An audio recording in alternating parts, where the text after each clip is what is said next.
Chosen one, sit down for a second, because what happened in that room wasn't just a conversation. It was an interrogation, and you were the only one in the room who wasn't afraid of the answers. You already know the scene. A man in a suit, polished desk, the kind of confidence that comes from never once having to build something from nothing, leaned forward and asked you a simple question. Who trained you? He expected a name. A program. A university. Something he could write down, verify, and file away so he'd know exactly what he was dealing with. You didn't give him that. And that's exactly why we're here. Before we walk through every question that room asked you, whether out loud or with their eyes, drop 999 in the comments if you've ever been asked to explain a strength you built completely on your own. And subscribe, because this interrogation isn't over. It's just getting started. There's something worth naming before we go further, because it sets the tone for everything that follows. Interrogations are designed around an assumption that the person answering has something to hide, or something to prove, or a story that needs to be verified before it can be trusted. You walked into that room without needing to prove anything, which is exactly what made the entire exercise feel unfamiliar to the person conducting it. He was used to people who came in nervous, over-explaining, padding their answers with credentials to compensate for gaps they were afraid he'd notice. You didn't pad anything. You just told the truth and let it land exactly as heavy as it was always going to land. Let's go question by question. This is the question that started everything, and it's the one they keep circling back to, because the honest answer doesn't fit anywhere in their filing system. When you said nobody did, you watched something happen in that room that no textbook prepares people for. Pen stopped moving. Shoulders tensed. A professional mask slipped just enough to show the fear underneath the composure. That wasn't confusing. That was a system encountering something it has no protocol for. Here's what they don't understand about that answer. Nobody trained me doesn't mean nothing happened. It means what happened doesn't have a name they recognize. You weren't shaped in a lecture hall with a syllabus and a professor tracking your progress. You were shaped in situations that didn't ask your permission to teach you, situations that didn't care if you were ready, situations that graded you in real consequences instead of red pen marks on a worksheet. Think about what it actually takes to answer that question honestly, without flinching, in a room built to make you feel small for not having the right credentials. It takes someone who has already survived worse rooms than this one. Someone who has already been tested by things far more dangerous than a raised eyebrow across a mahogany desk. The suit was looking for a story that made sense to him. You gave him a truth that didn't need his approval to be valid. And here's the detail that really unsettles people like him. If nobody trained you and you still ended up here, sharper and steadier than half the people who went through every official channel available, then what does that say about the channels? It suggests the channels were never the source of the outcome. They were just one path among many, and you found a different one, alone, in the dark, without a map. That's why this question keeps getting asked in different forms throughout your life. Who taught you to read a room like that? Who showed you how to stay calm under that kind of pressure? Who gave you that kind of instinct? The honest answer is always the same, and it always lands the same way. Nobody did. And that answer is more threatening to them than any credential you could have produced. There's a deeper layer worth sitting with here. When someone insists on knowing who trained you, what they're often really asking, without realizing it themselves, is who do I blame or credit for this?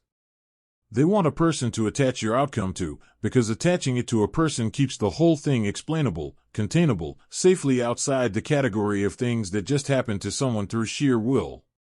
The moment you remove that person from the equation, you remove their ability to explain you away as someone else's success story. You become entirely your own story, and stories without a co-author are the hardest ones for institutions to file. When the first question doesn't get them the answer they want, they always try a follow-up, softer this time, like maybe if they rephrase it, you'll suddenly produce the name of a mentor they can research. Here's the real answer, the one you don't always say out loud but should. You learned it the way people learn things when failure isn't a grade, it's a consequence. While other people were sitting in climate-controlled classrooms taking notes on theories of resilience, you were out there living the version of resilience that doesn't come with air conditioning or a syllabus. Your lessons showed up uninvited, usually at the worst possible time, and they didn't offer a retake if you got the first attempt wrong. Think about the difference between studying a concept and being forced to apply it immediately, with real stakes, no rehearsal. That's the difference between their education and yours. They learned negotiation through role-play exercises where everyone secretly knew nothing was actually at risk. You learned negotiation because you had nothing to bargain with except your voice and your ability to read exactly how far you could push before everything fell apart. They learned conflict resolution from case studies. You learned it from conflicts that had real teeth, where the wrong sentence could cost you a relationship, a roof, or your own sense of safety. This is why your answers to their careful, theoretical questions always land differently than they expect. You're not reciting something you memorized. You're describing something you survived. And survival-based knowledge doesn't fade the way memorized knowledge does. It becomes a reflex. It becomes instinct. It becomes the thing you reach for automatically when the pressure is real, not simulated. Here's what really gets under their skin about this answer. They spent years, sometimes decades, building credentials specifically designed to prove they know what they're doing. And here you are, without a single piece of paper to your name, outperforming people who have entire walls covered in certificates. That's not supposed to be possible in their worldview. But it happened anyway, because their worldview was built assuming the classroom was the only real teacher. It never accounted for people who got their education from the parts of life most people are protected from. There's one more piece worth adding here, because it explains why this question keeps resurfacing across every room you enter. People who learn through structured programs tend to assume structure is the only reliable teacher, because structure is the only teacher they've personally experienced. It's not arrogance exactly. It's a limited sample size mistaken for a universal rule. You are the evidence that breaks that rule, and evidence that breaks a rule someone has built their entire identity around is never received calmly the first time it shows up. This question always comes with a specific kind of discomfort in their voice, because what they're really asking is, how do I place you? Where do you fit? What category do I put you in so I know how to deal with you? The honest answer makes them more uncomfortable than any lie could. You came from nowhere they'd approve of. Not from a prestigious program, not from a well-connected family, not from a pipeline built to produce exactly the kind of polished, predictable professional they're used to evaluating. You came from the years nobody was watching. The years where your name wasn't circulating anywhere important. The years they'd call a gap if it showed up on a resume, and would quietly judge you for. But here's what they don't see, because they've never had to look for it. Those years weren't empty. They were the opposite of empty. While you were invisible to the world that measures success by visibility, you were doing the kind of work that doesn't show up on paper. You were studying people the hard way, learning who lies and how their face changes when they do it. You were studying pressure the hard way, learning what it actually feels like to keep functioning when everything around you is falling apart. You were studying yourself the hard way, learning exactly what you're capable of when there's no safety net and no one coming to save you. That's where you came from. Not a place. A process. And processes like that don't show up on a background check, which is exactly why the suit can't find anything when he goes looking. There's nothing to find in the places he knows how to search, because you weren't built in any of those places. Here's the part that should sit with you the longest. The years that looked like nothing from the outside were actually the most important years of your entire story. Not because anything dramatic happened publicly, but because everything that actually mattered happened privately, where no one could interrupt it, correct it, or take credit for it later. There's a final thought worth adding to this question before we move on. The places people come from usually explain their ceiling, according to the suit's worldview. Certain backgrounds are expected to produce certain outcomes, and anything outside that expectation gets treated as an anomaly rather than a legitimate path. You didn't come from a place that was supposed to produce someone like you. And instead of treating that as a limitation, you treated it as raw material nobody else had access to. That reframe alone is the entire difference between people who stay stuck in their circumstances and people who eventually walk into rooms that were never built to expect them. This question is designed to make you feel like the absence of a reference list is a weakness. It's not. It's evidence of exactly how self-sufficient your growth actually was. Think about what a reference actually represents in their system. It represents someone with authority vouching for you, someone whose name carries weight that transfers a little bit of credibility onto yours.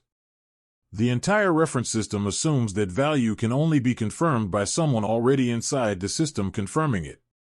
It assumes you can't be trusted to prove yourself, that you need an intermediary, a translator, someone to explain to the gatekeepers why you're worth letting in. You skipped that step entirely, not because you were avoiding it, but because there was no one positioned to give you that kind of reference in the first place. You build your capability in isolation, and isolation doesn't come with witnesses willing to sign their name to your progress. That's not a gap in your story. That's the entire point of your story. You didn't need someone else's name attached to yours to become good at what you do. You became good at what you do because you had no other choice, and no one there to confirm it for you except results. Here's what the suit doesn't want to say out loud but clearly believes. A lack of references makes you unverifiable, which in his world makes you untrustworthy. But think about what that logic actually implies. It implies that competence only counts if someone with the right title agreed to say so. It implies that the only real growth is the kind that happens with an audience. Your growth happened in an empty room, with no audience, no one clapping, no one confirming you were on the right track. And it worked anyway. That should terrify people who built their entire framework around needing external validation to determine what's real. Add to this one final observation. The people most insistent on references are often the ones who've never had to operate without them, which means they've never actually tested whether they could. You have. Repeatedly. Every time you moved forward without anyone's endorsement, you were running an experiment whose entire career has avoided running. And the results of that experiment are sitting in that office, across the desk from him, refusing to apologize for the absence of a signature he never needed to give. This question tries to plant a doubt they've been unable to plant any other way. It assumes that anything self-taught must be, by definition, incomplete. That there's a hidden layer of knowledge only accessible through official channels, and that without those channels, you're operating with gaps you don't even know exist. Here's the flaw in that assumption. Formal guidance teaches you what someone else has already figured out, packaged into a curriculum, standardized so it can be taught the same way to hundreds of different people regardless of their actual circumstances. It's useful, but it's also generic by design. It has to be, because it's built to apply broadly, not to your specific situation, your specific pressures, your specific patterns. What you have instead isn't a gap. It's specificity. Every lesson you learned was earned in a context that actually applied to your life, which means every lesson you carry is calibrated exactly to the kind of pressure you're most likely to face again. You didn't learn a generalized theory of resilience. You learned your resilience, built out of your specific storms, tested against your specific breaking points, refined by your specific failures. That kind of knowledge doesn't transfer perfectly to everyone, but it fits you with a precision no classroom curriculum could ever match. And here's what really unsettles the people asking this question. If formal guidance were actually the superior path, the results should show it clearly and consistently. But you're standing in that room outperforming people who had every advantage formal guidance is supposed to provide. That's not supposed to happen if their assumption is correct. The fact that it happened anyway means the assumption was wrong, or at least badly incomplete. And they know it, even if they'll never admit it out loud in that office. One more thread deserves attention here. A gap only exists relative to a defined map of what should be there. The suit assumes there's a universal map of necessary knowledge, and that your self-taught path must be missing pieces of it. But maps like that are built by people describing their own path after the fact, not by anyone with access to some objective, complete blueprint of everything a person needs to know. You're not missing pieces of a universal map. You're proof that the map itself was always incomplete, drawn by people who never had to travel the route you took. This is the question underneath every other question, the one they're really asking every time they circle back around with a different phrasing. What gives you the right to be this capable without their approval? Here's the answer that makes them the most uncomfortable, because it removes their power entirely from the equation. You didn't need their qualification because qualification was never actually the thing that mattered. Results mattered. Outcomes mattered. What you could actually do when it counted mattered. And on every one of those measures, you already proved yourself, repeatedly, in situations far more demanding than anything their qualification process was designed to test. Qualification, in their world, is a proxy. It's a stand-in for actual demonstrated ability, used because it's easier to check a box than to actually watch someone perform under pressure over an extended period of time. But a proxy is only useful when you don't have access to the real thing. You are the real thing. You've already been tested, repeatedly, by circumstances that don't grade on a curve and don't accept excuses. Every time life handed you a crisis with no instructions, you were being evaluated in the most honest way a person can be evaluated. And you passed, over and over, without anyone standing there to hand you a certificate afterward. The suit's qualification system was built for people who need an external authority to confirm what they're capable of. You've never needed that confirmation, because you already have something more valuable than a certificate. You have proof, lived proof, built through actual performance under actual pressure, and that kind of proof doesn't expire, doesn't require renewal, and can't be revoked by anyone sitting behind a desk. There's a final layer to unpack here, and it matters. Qualification systems exist partly to protect institutions from liability, not just to identify talent.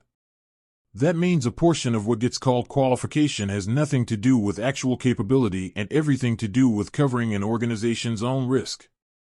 You were never operating inside a system with that kind of institutional risk to protect, which means your entire development was free to be judged purely on results rather than on paperwork designed to shield someone else from blame.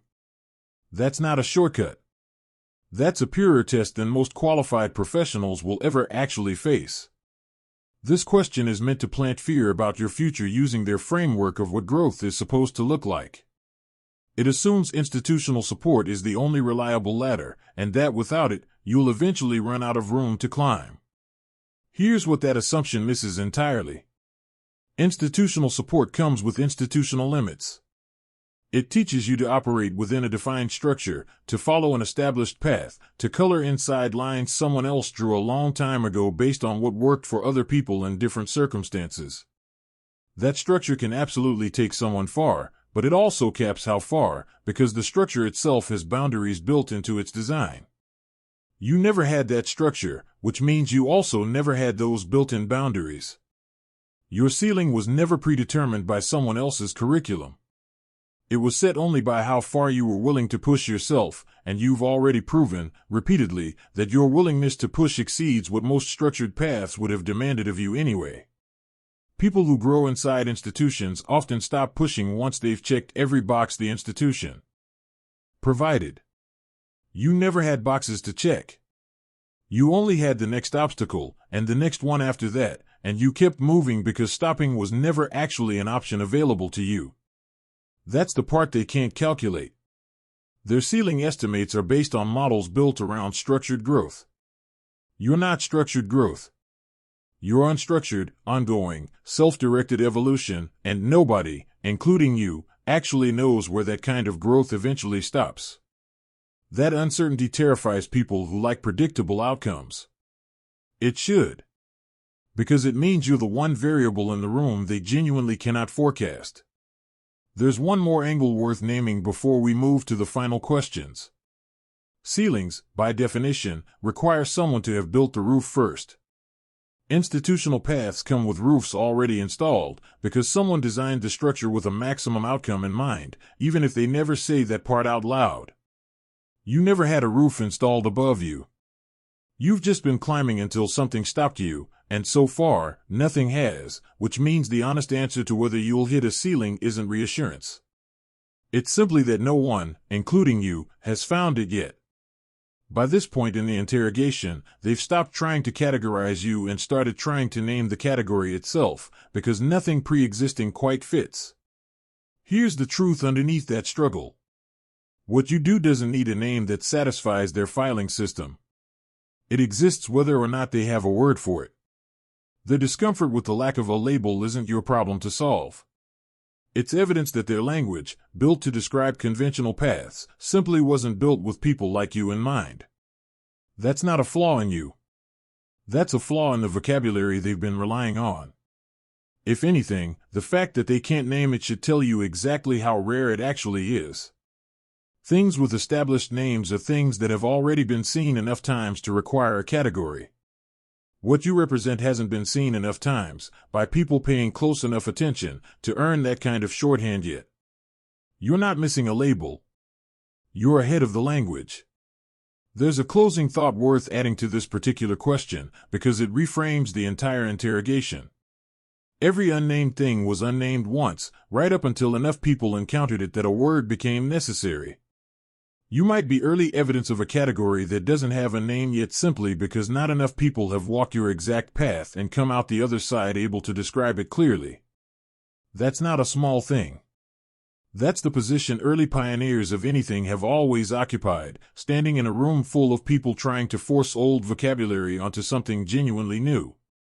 This question is different from the others, quieter, almost sympathetic on the surface, but it carries the same underlying assumption as everything else in that room.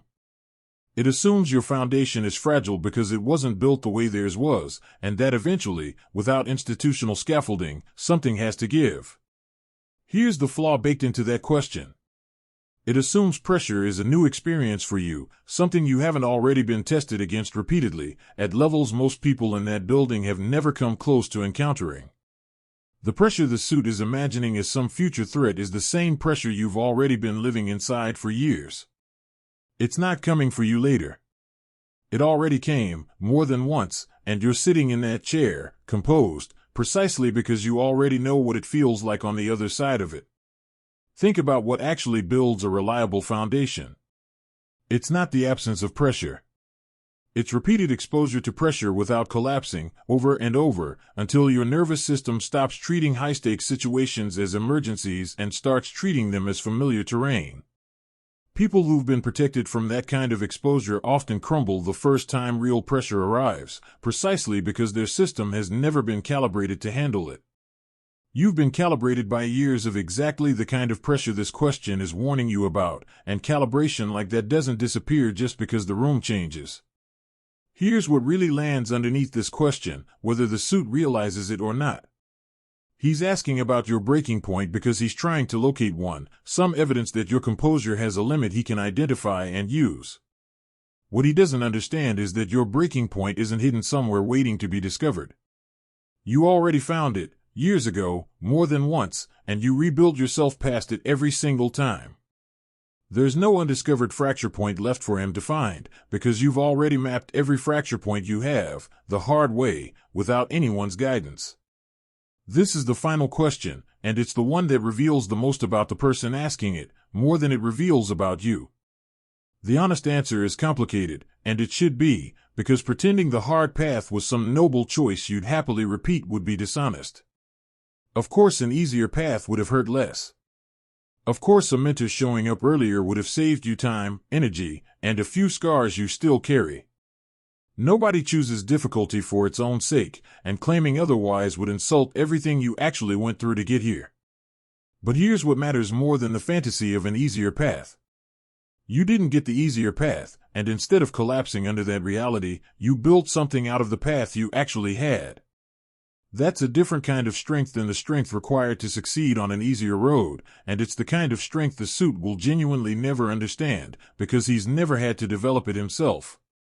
Wishing for an easier path doesn't erase what you built out of a harder one. It just makes you honest about the cost, without diminishing the outcome. Here's the closing truth of this entire interrogation, the one that ties every question together. Every single question in that room was really the same question asked 10 different ways. How do we explain this to you? How do we predict you? How do we control the variable sitting across this desk from us? They never got an answer that satisfied them, because the honest answer was never going to fit inside the framework they walked in with. You didn't fail their interrogation.